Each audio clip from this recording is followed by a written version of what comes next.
সুপ্রিয় শিক্ষার্থী, আসসালামু আলাইকুম। আরিফস একাডেমির পক্ষ থেকে তোমাদেরকে জানাই শুভেচ্ছা। আশা করি তোমরা ভালো আছো এবং সুস্থ আছো। তো আজকে আমি তোমাদের গণিত বইয়ের পৃষ্ঠা নম্বর 65 এর যতগুলো অঙ্ক আছে সবগুলো সমাধান করে দিব, ঠিক আছে? তাহলে চলো শুরু করা যাক। তো প্রথমে আমরা এই 2 নাম্বারটা সমাধান করব, ঠিক আছে? তো দেখো এখানে বলছে যে কি ১, ০.১, ০.০১ এবং ০.০০১ নিয়ে নিচের সংখ্যাগুলো গঠিত। ঠিক আছে? তো ১ নাম্বার এখানে আছে দেখো ১.৪৬৯, ঠিক আছে? ২ নাম্বার আছে ৩.৮২৫, ৩ নাম্বার আছে ০.০১৭। তাহলে এখন আমাদেরকে এই ফাঁকা ঘরগুলো পূরণ করতে হবে, ঠিক আছে? তো ক নাম্বার দেখো আছে ১.৪৬৯। তো ১ নম্বর আমাদের করে দেওয়া আছে, ঠিক আছে? তো ক নাম্বার দেখে আমাদের খ, গ করতে হবে। ঠিক আছে? তো দেখো এই যে ১.৪৬৯ এ একটি ১ আছে, এখানে একটি ১ আছে, তাই না? তারপরে ৪টি ০.১। আচ্ছা এই যে দশমিকের পরের ঘরটাকে আমরা কি গত পর্বে কিন্তু আমরা শিখেছিলাম দশমিকের পরের ঘরটাকে কি বলে? হ্যাঁ, দশমাংশ বলা হয়, তাই না? দশমিকের পরের ঘরটাকে আমাদের বলা হয় কি এক দশমাংশ, তাই না? তাহলে এক দশমাংশ অর্থাৎ ১০/১ সমান আমরা লিখতে পারি ০.১, তাই না? এই যে এই দশমিকের পরের ঘরটাকে, তাহলে এখানে ০.১ আছে কয়টি? ৪টি। তারপরে দেখো দশমিকের পরের দ্বিতীয় ঘরটাকে আমরা বলি কি ১ শতাংশ, তাই না? ১ শতাংশ। তাহলে আমরা এটা সমান আবার লিখতে পারি যে ০.০১। তাহলে এখানে দেখো ২ নম্বরে, তাহলে এখানে আমাদের আছে কত? ০.০১ আছে কয়টি? এই যে ৬টি। ০.০১ আছে ৬টি, তাই না? তারপরে আমরা শিখেছিলাম যে আ তৃতীয় সংখ্যা অর্থাৎ দশমিকের পর ৩ নম্বর ঘরটাকে বলা হয় সহস্রাংশ, তাই না? সহস্রাংশ বলা হয়। তো সহস্রাংশকে আমরা কিভাবে লিখতে পারছিলাম? যে ০.০০১, ঠিক আছে না? ০.০০১। তাহলে এখানে ৯, তাই না? তাহলে ০.০০১ কয়টি আছে? ৯টি আছে। ঠিক আছে? তো এইভাবে সেম ভাবে আমাদের কি করতে হবে? তাহলে এখানে ৩, তাই না? তাহলে এখানে ১ কয়টি আছে? ৩টি ১ মিলেই তো ৩, তাই না? তাহলে এখানে আমরা লিখব ৩টি। ঠিক আছে? তারপরে দেখো এখানে দশমিকের পর ৮, তাহলে ০.১, তার মানে তাহলে ০.৮ আছে কয়টি? ০.১, সরি ০.১ আছে কয়টি? ৮টি। এরপর তাহলে ২ এর ঘর হচ্ছে ০.০১, তাহলে ০.০১ কয়টি আছে এখানে? ২টি। ঠিক আছে না? তারপরে দেখো এখানে ৫, তাহলে এখানে ৫টিই হবে। ০.০০১ আছে ৫টি, তাই না? তারপরে সেম ভাবে এখন গ নাম্বারটাও। তাহলে এখানে ১ আছে কয়টি? এখানে ০ আছে দেখো, ০ অর্থাৎ ১ তো নাই, তাহলে এখানে ০টি হবে, ০টি। ঠিক আছে? তারপরে এখানেও দেখো ০ আছে, তাহলে এখানে ০.১ আছে কয়টি? ০টি। ঠিক আছে? তারপরে এখানে ১, তো ১ কয়টি? ১টি, তাহলে ঠিক আছে? তারপরে ৭ আছে ০.০০১ টি, তাহলে এখানে ৭টি। ঠিক আছে? তাহলে দেখো এটা কিন্তু খুব সহজ। এবার দেখো এই ১ নাম্বারটা, ঠিক আছে? তো ১ নাম্বার বলছে নিচের প্রশ্নগুলোর উত্তর লিখি, ঠিক আছে? তো ১৫৫টি, আচ্ছা দেখো তাহলে ১৫৫টি ০.০১ নিয়ে গঠিত সংখ্যাটি কত? ঠিক আছে? ১৫৫, ঠিক আছে না? তাহলে ১৫৫টি, তাহলে আমাদের দেখো ১৫৫টি ০.০১ নিয়ে গঠিত সংখ্যাটি। তাহলে আমরা ১৫৫কে কি করব? ০.০১ দ্বারা যদি গুণ করে দিই তাহলে উত্তর চলে আসবে। গুণ ০.০১, ঠিক আছে? তো দেখো এটা তোমরা চাইলে গুণ করতে পারো। তো এখানে আমরা একটা সহজ টেকনিক খাটাবো, ঠিক আছে? তো দেখো এখানে ১, ২ টার পরে কি আমার দশমিক আছে, তাই না? তাহলে এটার পরে আমরা এই যে এই সংখ্যা তো আমরা ২ টার পর দশমিক দিয়ে দেবো। তাহলে এটাই উত্তর হয়ে যাবে।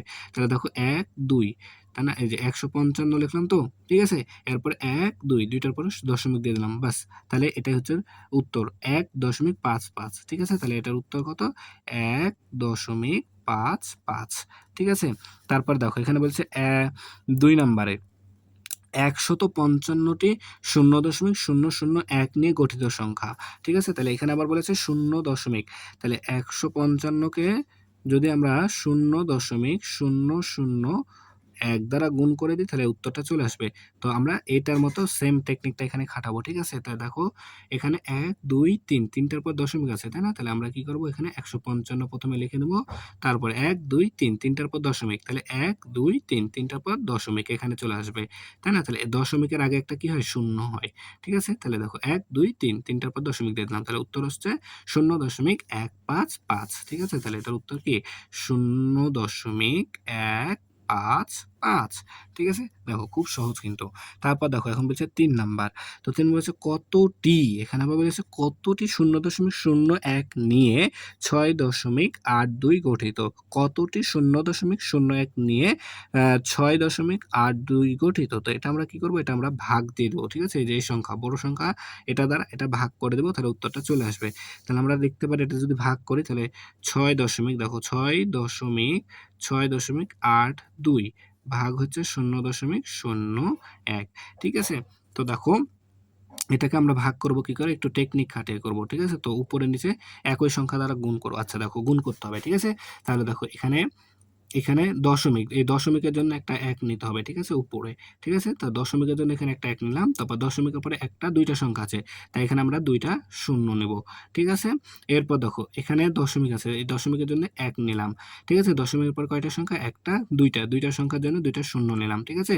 তাহলে এবার আমাদের কিন্তু এই একটা ভ্যানিশ হয়ে এই শূন্যটা সরি, এই শূন্যটা কি আমাদের ভ্যানিশ অর্থাৎ নাই হয়ে যাবে। ঠিক আছে? এখন এই শূন্য আর থাকবে না। ঠিক আছে? ঠিক আছে? এই শূন্য আর থাকবে না। তাহলে এখন দেখো এই ১০০ আর এই ১০০ কাটাকাটি যায়। তাহলে এখানে থাকছে দেখো আমাদের ৬৮২ আর এখানে থাকছে ভাগ ১।